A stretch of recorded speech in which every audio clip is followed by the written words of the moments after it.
Welcome to Beautifully Built, the podcast where we design more than spaces. We design lives that are big, bold, and beautifully built. I'm your host, Karen Otis-Webb, architect, author, and unapologetic life builder, forever curious about building with purpose, passion, and personal vision. This podcast is about the design of your life. Messy, meaningful, raw, and real. From relationships and reinvention to business, purpose, and everything in between. We're stripping it down to what really matters. You'll get the grit and the grace, the vision and the vulnerability, because a life worth living isn't found, it's built. Welcome back. I'm here with our guest, Lindsey Graham. She is a fierce, bold, and unapologetic voice for millions of moms who are ready to fight for their values and beliefs in what she calls a decaying culture. After refusing to comply with Oregon's COVID-19 lockdown in 2020, Lindsey was catapulted into the national spotlight. She opened her salon against national mandates and became the iconic voice of freedom, being notoriously labeled the Patriot Barbie. Her public defiance of government overreach was the bold act that opened the nation's eyes as well as her own. Lindsey is a wife, mom of three, a powerhouse entrepreneur, an activist, keynote speaker, and best-selling author. With strong faith and an unwavering conviction, Lindsey is now an American icon. Help me welcome her. Hi, Lindsey. How are you? Hello. Very good. How are you? I'm good. I'm so glad to have you. Thank So you. I started following you years ago on Instagram. I just loved your bubbly personality, your kind of strong convictions, big heart, kind of all of that. But how did all of this kind of come about? It sounds to me, having read your bio and such, that, 2020 was really a pivotal year for you, and your background kind of growing up, all of that really went through a big change. So kind of start with any of those if you could. Yeah, so it's interesting. I was telling my testimony to someone today at coffee, and she's like, "How did you get started in the political movement?" And I don't feel like I'm in the political movement. I feel like I'm in the spiritual movement now. But it really was that eye-opening 2020 when the government came and locked everyone down. And I wasn't political. I actually wasn't even very spiritual. And I opened up against the lockdowns. They didn't make sense to me. And we were losing our livelihood. It was that simple. I need to work. We don't have a way to pay our mortgage. We don't have a way to pay the leases on our 6 businesses. And watching the culture of who supported me and who didn't, and how much support I got from one side and the type of harassment and attacks I got from the other side was very, very eye-opening to me. And it just really, it changed the entire outcome of my life. And, I'm thankful for it. It was being tried in the fire, but I was always raised as a Christian. I was raised in a household that believed in God and believed in Jesus. And I strayed away from that in my 20s and went and did some crazy stuff, which I wrote about in my book. But really, I wasn't giving God enough glory in my life. And this pivotal moment was what I call like a Job moment from the Bible, where I lost everything speaking truth. And in doing that, I had to face my faith in a way that said, okay, I was raised to believe that God loves me and he has a plan for me and that he turns all things good. So if I believe that, then sitting here crying and knowing that I've lost 6 businesses and my dream home and I don't have an income, like that is part of his plan, that I can be excited. Like he is doing something incredible in my life. And I just feel like that's kind of where I'm living now, is living out what he's doing and changing. Okay. So much to kind of unpack I there. know. First off, I know. I'm like, oh, whoa. No, I love it. I love all it. of it. I know. It's good though. Okay. So let's see. I'll start with some. So what did your life look like in your 20s? If you don't mind sharing some of that Yeah, struggle, what did I it don't look mind. like? I was raised in a Christian home, very much like I didn't drink as a teenager. I didn't party. I didn't do drugs. I didn't smoke. Didn't even cuss. Just and I did not have a strict upbringing. It wasn't like, I'd get beat if I said a cuss word. I just believed in how I was raised, and I just wanted to be a good person and a good student and a good daughter. But the only way I can really put it is like the devil got a hold of me. Like the devil got a hold of me, and I decided I would try drinking. And then I became a partier. And then I decided I would try drugs, and then I became a meth addict. Like, and in a, like a 4-year period, I went from being this, very sweet homecoming queen to like drinking every weekend, trying drugs, doing cocaine, addicted to meth. I ultimately lost my job because of it and ended up becoming a dancer to support Mhm. my drug addiction. And then just to spiral even further, if that wasn't enough, I started dating an abusive man. And his abuse was emotional, verbal, and physical. And I Wow. just became like a shell of myself, unrecognizable physically and emotionally. And pretty early on into that relationship, I became pregnant. And he manipulated me and gaslit me into getting an abortion, which to this day is the most painful thing I've ever endured, not physically, but emotionally and Right. spiritually. Right. Um, and so all of that just like solidified that how easy it is for us to live kind of according to rules, but the devil doesn't play by those rules. And what we really need is a real relationship with God and to be in tune with why we do what we do and why we choose what we choose. And I think it's beautiful because this whole dramatic scene that played out in 2020 was you lost all your Mhm. businesses and you moved to Arizona and like what do you do now? And I think what God was having me do was use my voice and speak truth and speak it boldly. And as I started doing that, I realized I need to speak about these really ugly things that impact women on a regular basis. And many women who've had abortions are ashamed. They're too ashamed to tell anyone, let alone be on social media talking about it regularly.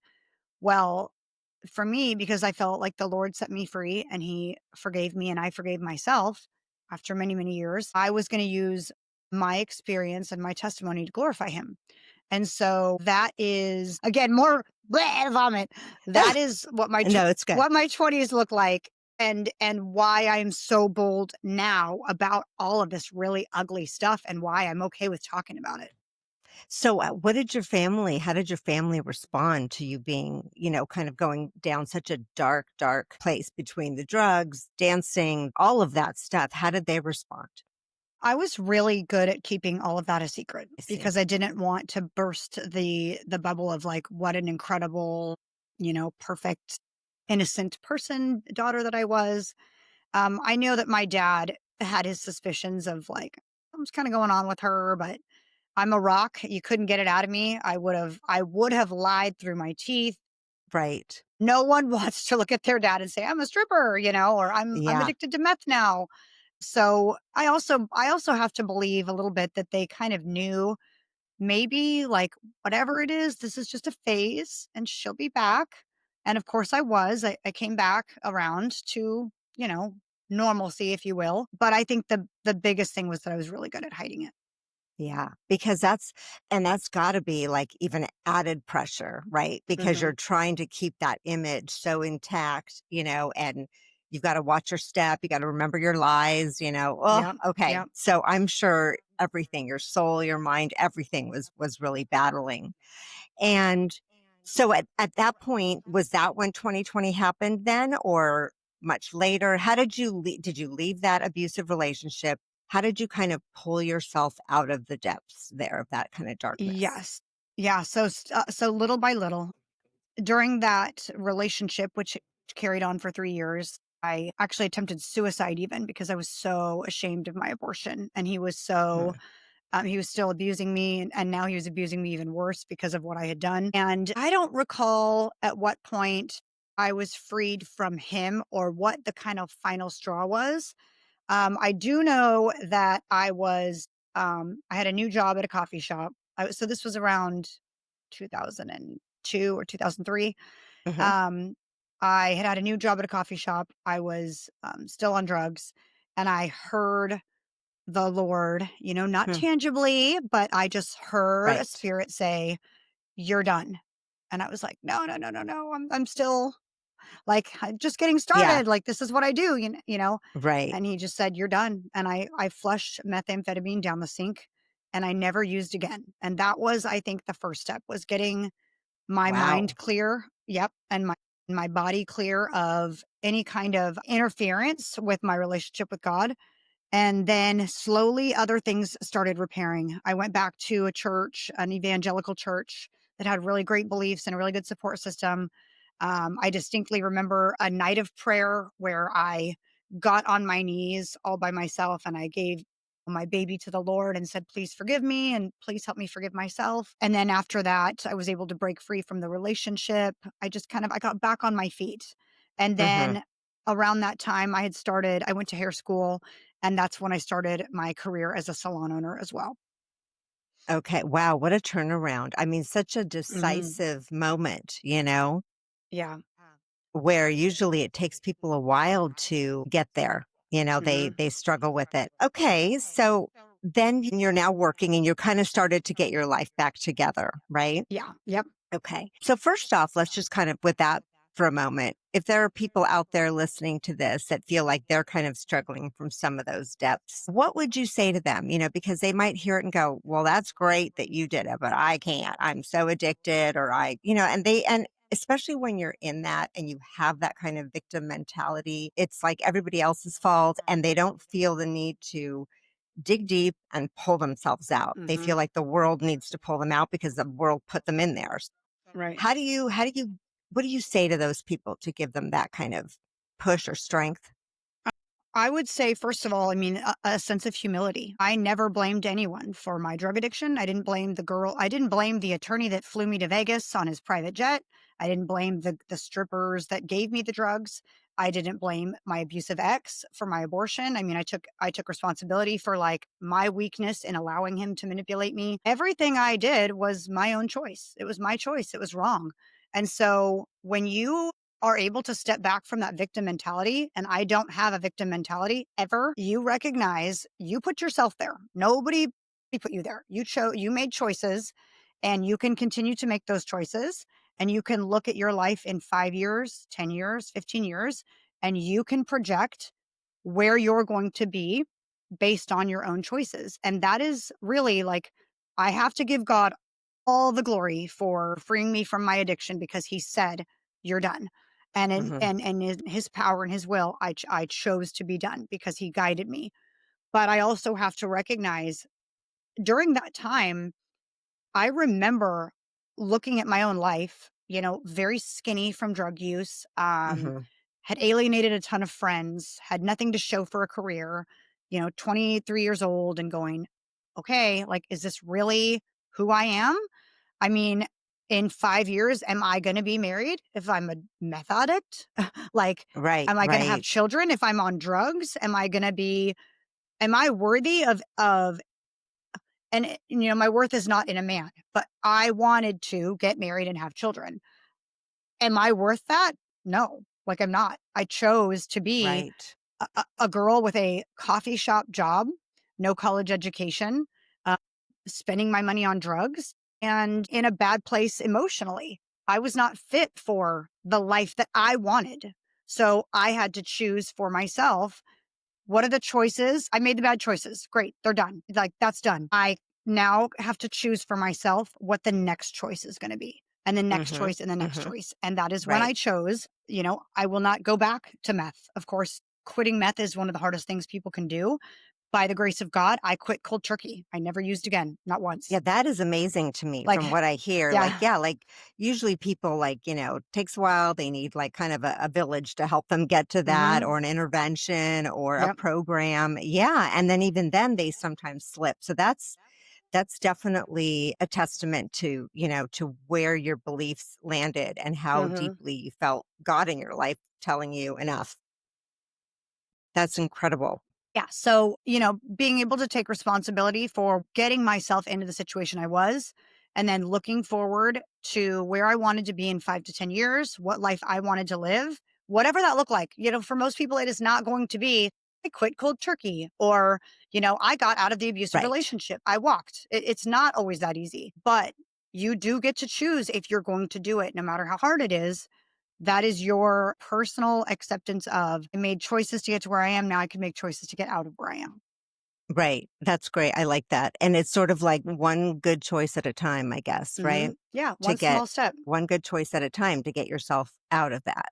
Just yeah, I mean, even my testimony just now is not that I quit drugs and I walked away from the relationship and I went and got a great job all at once. It was a process of each step in looking at each step individually and then that step leading to another good choice. So, everyone has their own path, but I will say that when you start on that path, even in baby steps, it is worth it. Right. Wow. Yeah, that's very true. So then it sounds like, you went to school, started opening your salon. When did your personal life kind of take a turn for the better? Because you left that relationship. How did you meet your husband? Uh, so I had gotten married in I think 2003, not very Uh-huh. long. Yeah. Divorced in 2005. That's not really like a noteworthy relationship. It was nothing bad or Right, crazy, right. just the wrong relationship. And I reconnected with my husband now, and he was someone that I dated when I was 18 before all of this craziness. Oh, wow. Yeah. Okay. And Oh, how so, nice. he had gotten married and he was divorced. And then we had reconnected, of course, on social media. And that was in 2009 or 2008. And then we got married in 2009 and started a life together, started businesses together, started growing our community, started having our children. So I would say 2009 is when life kind of took a really dramatic turn for the better. Oh, that's good. Good. Yeah. Okay, so then we Yeah. kind of fast forward to 2020, and I agree with you that the whole COVID government overreach was outrageous, and it's all starting to come to light. Hmm. I mean, I think we've known for a long time. I think some people that didn't really believe that it was overreach are starting to see it, hopefully. Um, but it was. Tell me what you think was the real reason for that overreach. Because I know some people believe that, yeah, we didn't know, we were being safe, we're being cautious. What is your feeling on that? My feeling is that, and this is so cool because this is going to come full circle. Are you ready? I'm I've ready. I've been in an abusive relationship, so I know what it looks like to be manipulated and gaslit and Yes. lied to and told you are wrong and told that you're crazy for believing what you believe. And so almost instantly when the government shut us down and most of their mandates made no sense, Right. like this virus can kill you, so you shouldn't go to the gym where you can work out and stay healthy. Like things like Right. It that. was nutty. Yeah. Yeah. Yeah. I was like, this is total manipulation. And Hmm. then the gaslighting was that if you spoke out against it, that you were a crazy conspiracy theorist. And then keeping people locked at home, away from others, antisocial, that is also an abuser's tactic. An abuser tries to alienate their victim so that no one else can say, hey, the way that guy's treating you isn't good. Hey, your relationship isn't healthy. Hey, you should get out of that. Hey, that's not normal. For us to be locked in our houses and secluded was for us to not recognize anyone else saying, hey, this is not normal. Do we all agree that this is crazy? And so all of the tactics were like signature abuse. So I was like, the government is Wow. abusing us. The government Yeah. is making us weak and angry and silencing us, Isolated. Yeah. Hmm. isolated. Yep. Unhealthy. And if, What a brilliant like way to look at that. I mean, mhm, I also believed things did not make sense, but the way you describe that is really, really brilliant to like say, thank yeah, you. it's the tactics of abuse, which is Hmm. incredible. Yeah, because they didn't make sense. It was like you can when we were able to get out of our houses for a bit, you can walk into the restaurant, you have to wear a mask. When you sit down, you can take it off. What? Yeah. Like Yeah. none of it made Yeah. sense. So Yeah. many different things. Yeah. Yeah.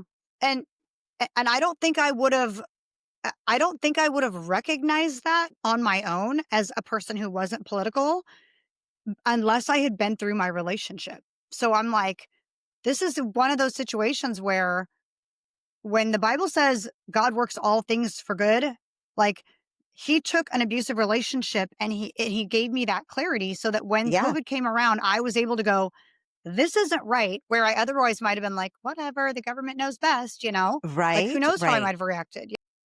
That's really interesting. Yeah. You were like, hey, been here. This feels familiar and Mm-hmm. not in a good Mm-hmm. way. Yeah. Yep.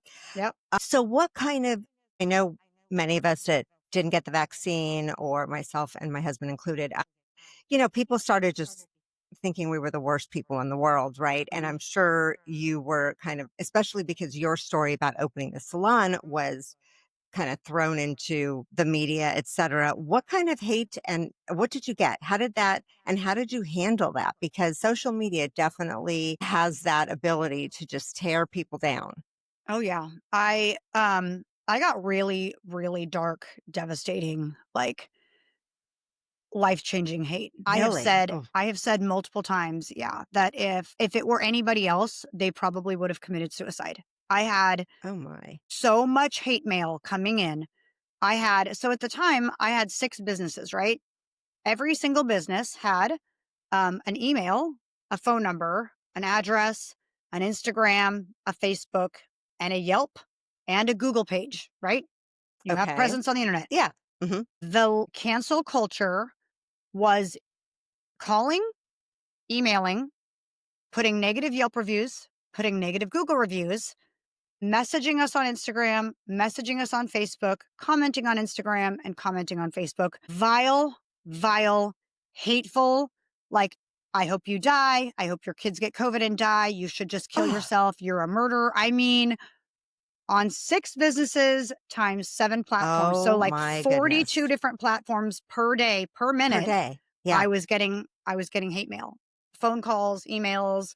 My husband started getting emails and phone calls. I mean, it was like devastating. And the only way I can even fathom getting through it is like being a believer and at the end of the day going, what these people are saying about me isn't true. This is Hmm. not who I am. And if I didn't know my own identity, I would have allowed these comments to penetrate like my identity and Right. rewrite my entire emotional script. And so it Wow. was bad. It was the reason that we moved out of Oregon. My mother-in-law had come over for something and I had lost like 10 pounds and my face was sunken and I was just in like this temporary depression. Mm. Just getting hit over and over and over. And she said, what are you guys going to do? Cause I was like, we have nothing. All of my stylists have walked out. People are canceling their gym memberships. Like we are losing our entire livelihood.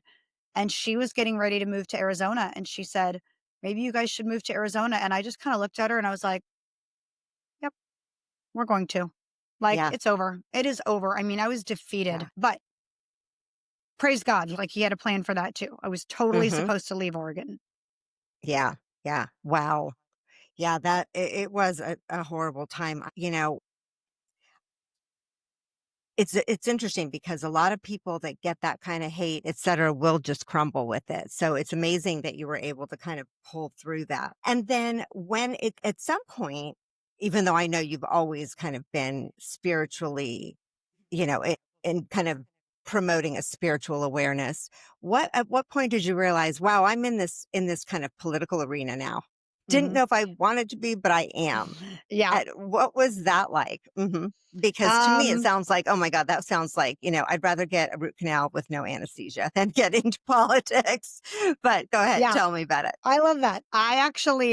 So 2020, it was like the very first press conference when I was standing outside my salon and there were protesters supporting me. They were protesting the lockdowns and there was American flags waving and all the news was asking me questions. And out of nowhere, someone says, what do you have to say to President Trump? And I was like, what does the president have to do with anything? Like the governor locked us Huh. down. Like I've Right. never said who I voted for. I've never talked politics before.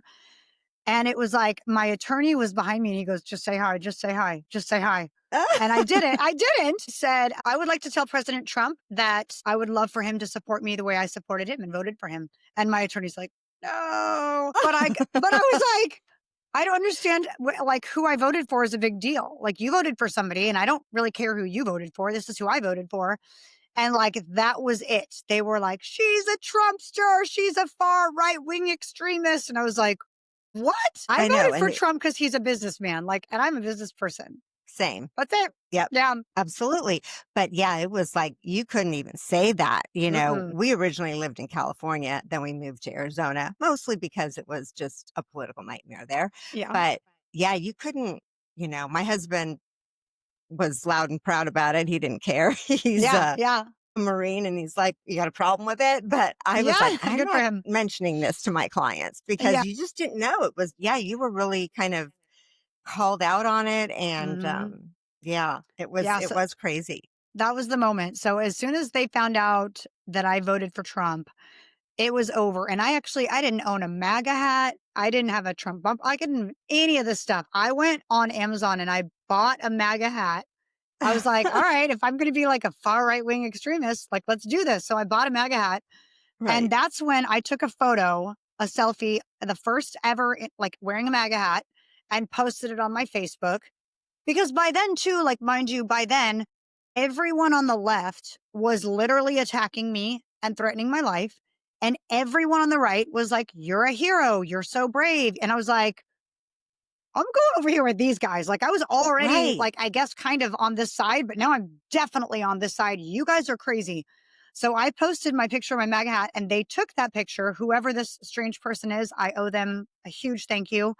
They made a meme out of my face that said, I don't always play Patriot Barbie, but when I do, I steal people's money and I kill grandmas. And I was like, you just called me the Patriot Barbie as an insult, and yet Right. I'm in You're like, love. I love it. I'm obsessed. So that's when I changed all my social media to Patriot Barbie and it just became a thing. And I was like, all right, that's who I am now. You It's created a so monster. perfect. Yeah. It is. It's great. It's very just like iconic. And yeah, Yeah. it's kind of unforgettable. People remember it. Plus your name, Lindsey Graham. There's other It's politicians with too good. that. So that It's can too get good. Yeah. right. um, that is great. Yeah. I remember at the time also, I think that new reality of people just, kind of throwing hate because of who you voted for. I've Hmm. never seen that in our society ever before that. Yeah. Like, Yeah.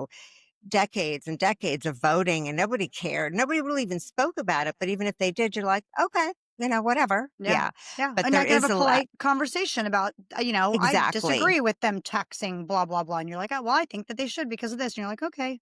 And now Yeah. it's like, you're a racist and a white supremacist and a homophobe. And you're like, whoa, when did my Right. identity become in someone else's completely different identity? That's the wildest accusation. It is. It's really strange. I agree with you. I don't know why that, but yeah, definitely. Okay. So because I'm glad you said all that because I was going to ask you next, where did Patriot Barbie come from? So And you I jumped answered. ahead. Yeah. No, that's good. That's good. And once you did that, how was the response? I know you started your own kind of brand based on Mhm. that. Tell us a little about that and how it was received. So that took a while. I moved to Arizona. I kind of went through an identity crisis. I just felt like I don't know who I am. I'm not making any money. I don't have a job. I don't have a career. I've lost everything. I don't have any opportunities. And it was in a 12-hour period that God told me through four different people to write a book, which I thought was Hmm. just like so out of nowhere. No one had mentioned a book before to me at all, ever. And then four different people mentioned me writing a book in a 12-hour period. And I asked the Lord for confirmation. He gave it. And I was like, okay, well, I'm going to obey. So I sat down and I wrote Targeted. And it really was, I honestly believe, when I sat down to write that, I had decided in my own head it was supposed to be my story of like defying the government. But as I sat down to write it, again, I felt prompted, like, you didn't just like fall into this. I felt the Lord saying, like, I created you for this. Everything that you've Hmm. been through has been to make you strong enough to endure this, the cancel culture, the hate, the threats, losing everything. And so I started writing my whole testimony, like my whole life, everything we just talked about. And I was like, this is so weird. I didn't think I was gonna be writing this in this book, but like, okay, Right. obedience, right? And I finished the book and I sent it to the editor and I was like, just print it, just go. Like, I didn't proofread it. I've never read it to this day from front to back.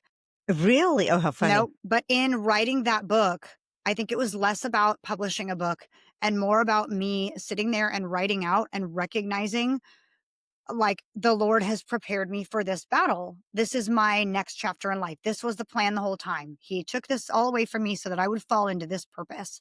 And now I see how he's prepared me for it. And that's when I was like, okay, Lord, I'm all in. Like, I will speak truth. I will speak it boldly. I will go through the doors that you open. I will try to discern the doors that I shouldn't go through. And whatever you bring, like that's what I'm here for. And Mhm, mhm. it led into politics. Like, doors kept opening for me to speak at Republican events and things like that. And I just kept saying yes. And here we are 5 years later. Mhm. And, my Instagram has blown up over 500,000 followers, doing nothing but like speaking the truth and Right. speaking on conservative values and traditional values. And I forgot the question. I forgot the question, Uh, but that's kind of when I dove into yeah, like what the Patriot Barbie is. And it right, became less of a brand and more of like, this is who I am. This is who I'm supposed to be. right. So now whatever you do really has that kind of, it's in that realm, Yes. which is great because it's interesting. And I'm trying to remember who it was. Oh, it was Alex Clark. When I recently had interviewed her, she was saying, she was kind of doing one thing and then another and kind of feeling like, what am I doing? She thought she Hmm. was going to go into fashion. All of a sudden she's helping women in health and we kind of were saying in that interview, I was saying to her, I think that the universe kind of gives you certain things over and over again. God kind of says, okay, I'm going to place you in this. And you don't, and you're kind of like, okay, I'm doing this now. Hmm. And in a way for me too, I mean, I'm an architect. That's what I do for work. That's what I do all day long. I've been practicing architecture for like 30 some years. But then you go, okay, what am I doing with this now? And you go, all of it is, I do believe it all kind of sets you up for the path you're Hmm. supposed to be on. Yeah. And you don't know when you're on it originally, when you first start out. Yeah. Yep. But it slowly kind of evolves and you find your way. Yeah. And then you did get a chance to meet President Trump. I did I see did. that. Yeah, Yeah, that was I so did see you cool. post that. It's so cute. Yeah, it's his reaction and response. Very cute. Yeah. Very It neat. was such a fluke. That was so unprepared. So unprepared for that. Oh, really? How did it happen? I was speaking at Trump International, the golf course, and I was Oh, told okay. he always comes in, always. And so I had thought like during my speech at some point, he's going to come in like or he's going to come into this event. And lo and behold, he never did. Never. There was 400 people there. He never came in. And I was like, oh, You're like, well, I guess bummer. I'm not meeting him today. I know. And I give everything to God. I'm like, all right, Lord, in your timing, I'm not supposed to meet him. And then the next day, I was invited to attend a breakfast at Mar-a-Lago. And there's only like 40 people in the room at this breakfast. Well, guess who wanders into the breakfast? Wow. President Okay. Trump. And I'm sitting right by the podium where people speak. And then the door is on the other side of the room. Well, when he comes into the door, I'm like, yes, he's going to come to the podium and I'm right here. Right. I'm in the front of the Yeah. podium. He never came in the room. Never. What? So I was actually the farthest away from him that you could Yeah. possibly be in the room. But Oh, I was wearing this big red bow in my hair. And I saw him keep looking at me and then I kind of was like, is he looking at me and why? And before he wraps up, he says, thank you all for being here. I like that red ribbon you're wearing. And I was like, thank you. And everyone had seen me speak the day before. So they were like, it's the Patriot right. Barbie. It's the Patriot Barbie. So they're chanting my name. And he's like, who? Who? And they're Oh like, the my Patriot goodness. Barbie. So he goes, oh, all right, come on up here. And I'm like, oh my gosh. Like, Oh, what? This is totally different than like just being in the room of 400 people the day right. before. This Right. is like, he is Yeah. calling me up out of the crowd. I mean, honestly, I think that that is alone a testimony of what God does in life. Like that alone. You think you have prepared something. Oh, I'm in this room with 400 people. I'm going to be speaking. This is what my mind was saying. I'm going to be Right. speaking and he's going to come in and hear my story. And like, that'll be it. That'll be grand, right? No, no, he didn't come in at all. But the next morning, I Yeah. had picked out a completely different outfit. I wasn't supposed to be wearing that red bow. I had a fashion crisis and I was like, forget it. I'm wearing this. I'm going to wear this red bow. And if I hadn't put that red bow on, he wouldn't have called me out of the crowd. And it's like, How much more insanely intimate is that to have Yeah, him call that's you up phenomenal. by name than to just be like, "Hi, I'm the speaker. Nice to meet you. Okay, bye." Right. Oh, wow. I It like was that beautiful. And story. I was Yeah. like looking up at the heavens going, "Lord, you always have a better plan. You always have a better plan. I just got to trust it." Yeah, I do envy your ability to really trust it. I believe that as well, but I'll still worry the whole way through it. Yeah. I'll Yeah. still be like, Yeah. well, I don't know what's going to happen. I will still Yeah. make myself Yeah. nuts. Yeah. It'd be nice to just go, no, really, I'm He really really good has this. waiting. Yeah. Yeah. I'm in a season with a couple things right now that are stressing me out. And I wake up every day stressed out. And it's like, Lord, can you just give me the faith I had in 2020 when like I literally Right. lost my entire life and I still was like, okay, I need that faith every morning. Like whatever this is, you're going to Yes. get me through it. And on the other side of it, in a year, 2 years, 3 years, I'm going to go, that's why you had me That's go why. through that. Like he has to have that in his hands. Yeah. Yeah. Yeah. No, that's great. What would you say to people who can't quite get to that? To that place? How do they? And how do they even begin to have a relationship with God, do you think? For those that don't. For those that don't, I really think you just have to ask him. Like he is, the Bible says, behold, I knock at your door and I just ask that you let me in. Mm-hmm. And he's like present, whether you believe it or not, he is present, he is there. And if you would say something like, Lord, just show me, like show me your face, show me your real, show me yourself in something.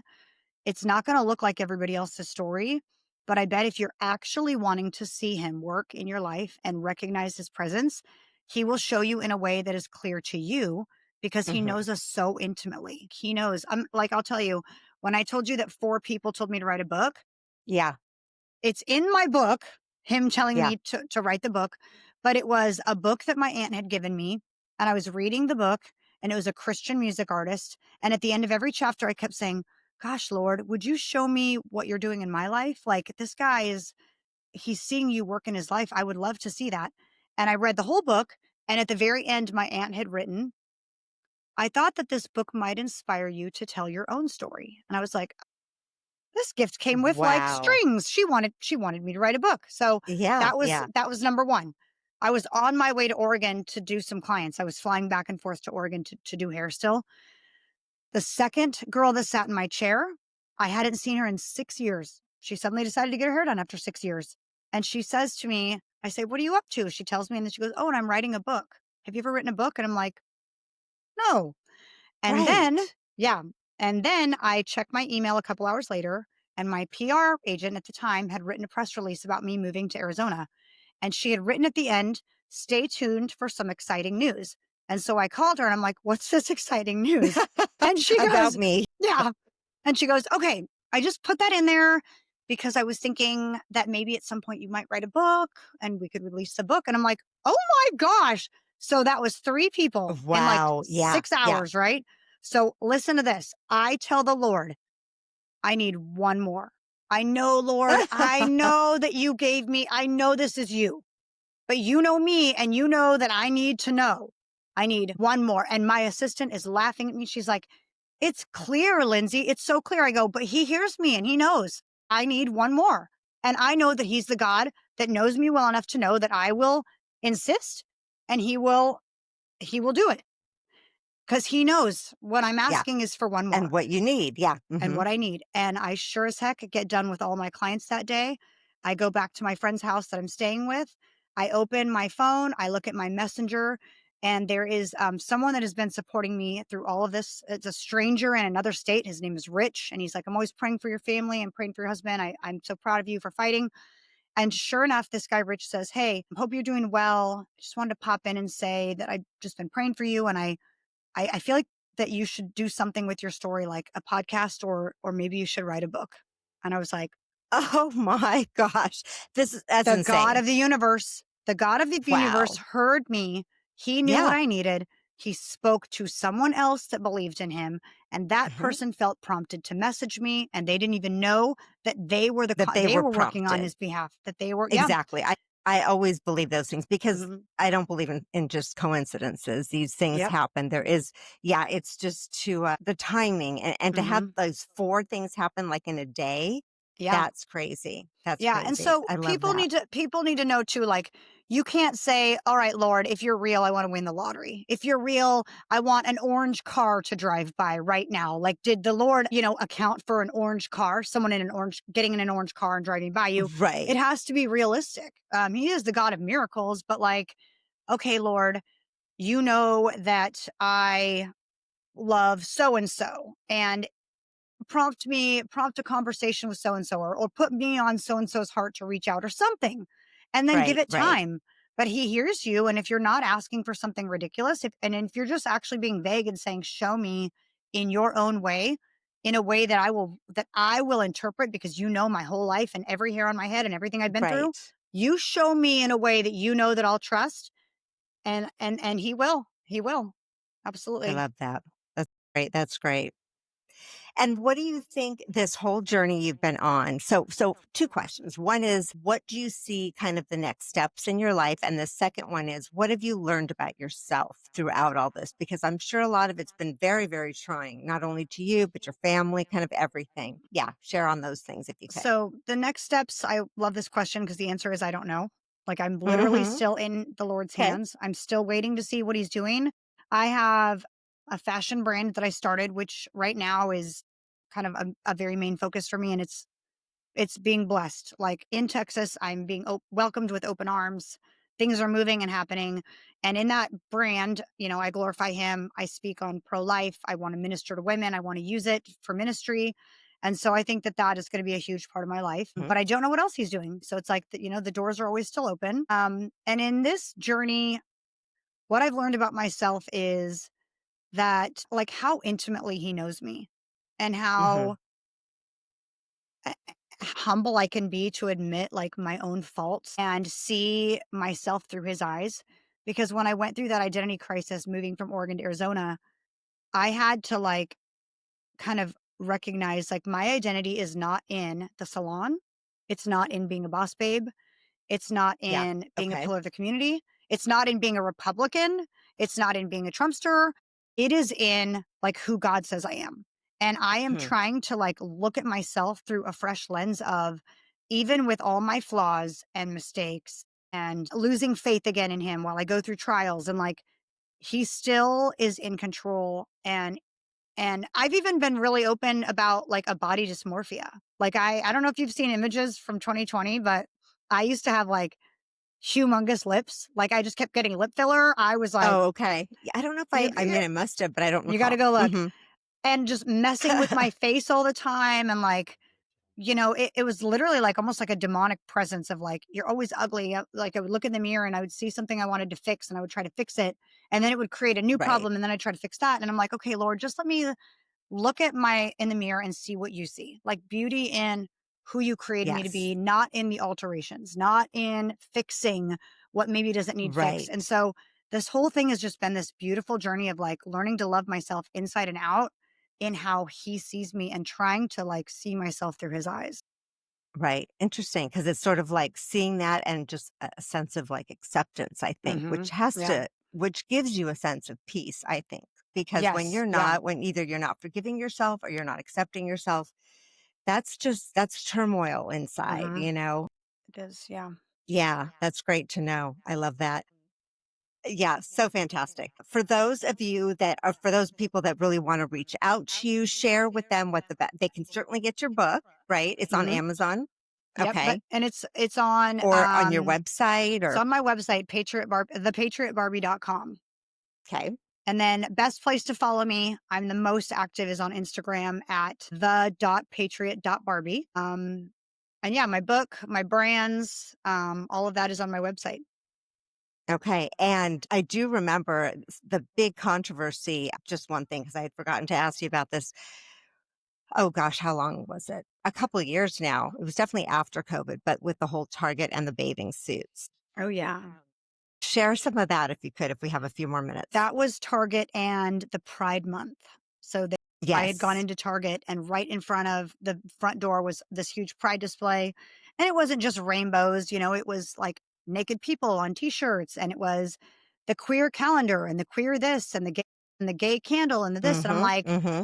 all right, I like I have friends that are homosexual, right? I mean, it goes against the Right. Bible, so I believe biblically in certain things, but I love everybody. That's what Yeah. Jesus would do, love everyone. And the worship of your sexuality is where I have a problem. To me, that's an idol. It would be like worshiping Hmm. my fashion brand or worshiping Taylor Swift. Like when you have an entire section that is the worship of, like this is how I always think of it. If I were to walk in Target with my children and they say, "What is pride?" and I have to say, "It's people who have sex with people of the same gender." Like you force me to have a conversation that Yes. that you do not have the authority to force me to have with my child. And so on you, because this has no place in a public arena. Um, Adults know what pride is, so put it in adult stores. But do not Right. force mothers and fathers to have sex conversations because there's not a straight section. I don't have to explain Exactly. straight sexuality. And Right. so, yeah, Right. so I went into Target and I said, "Where's the straight section?" And it went viral because she's like, "The whole store." And I'm like, "Really? Is there like, like a hetero month and like a, straight pride? Like, where's all Yeah. that?" And Yeah. so, yeah, I just think, and it was actually, that did go viral. Like, it was on all the news. And Yeah. You opened a I lot think of it's a, people's eyes. I think it's a fair argument, I absolutely do. And what's interesting to me, it's like think people should do whatever they like, whatever they need. I do believe some of it may be genetic, whatever it is, and they have their right to go do whatever. But like, why are we leading with our sexuality? Mhm. Is the Yeah. part that drives me nuts. Yep. Like, why? Yeah. I don't go around saying, "Hey, I like men." Right. like, Right. Yeah. you know, I I mean, actually it's don't even know if you do, and I guess you don't know if I'm exactly bisexual because right, this whole and we don't need conversation, to. it's the least important thing about us. It really is. Yes, that's Yeah. the part. Yes, and I You could have been a that's the part lesbian I this whole think. time for all I know. Yeah, right. That's the Yeah. part where they've missed the boat. It's like they're Yeah. making that such the priority, whether they're trans. I mean, this whole hype Mhm. about all of that. It's like we shouldn't even be discussing that part. I Yeah. mean, keep that Yep. private in the Yep. bedroom. Yep. Yeah, between you and your partners. Yes. It has been such a pleasure. So they can find you also on Instagram, the Patriot Bar. Is it the Patriot Barbie or Patriot Yes. Barbie? The Patriot Okay, Barbie. Yeah. perfect. And thank you so much for being with us. It was Thank really a you. pleasure, Lindsay. Yes. Thank Thank you, you. Karen. Thanks for listening to Beautifully Built. If today's episode gave you something to think about, or better yet, fired you up to build bolder, be sure to follow, subscribe, and leave a review. You can find me on Instagram at Karen Otis-Webb for more behind the scenes, design inspo, and life building magic. Remember, you're not here to play small. You're here to build something real because a life worth living isn't found. It's built. Until next time, stay bold, stay brilliant, and stay unapologetically you.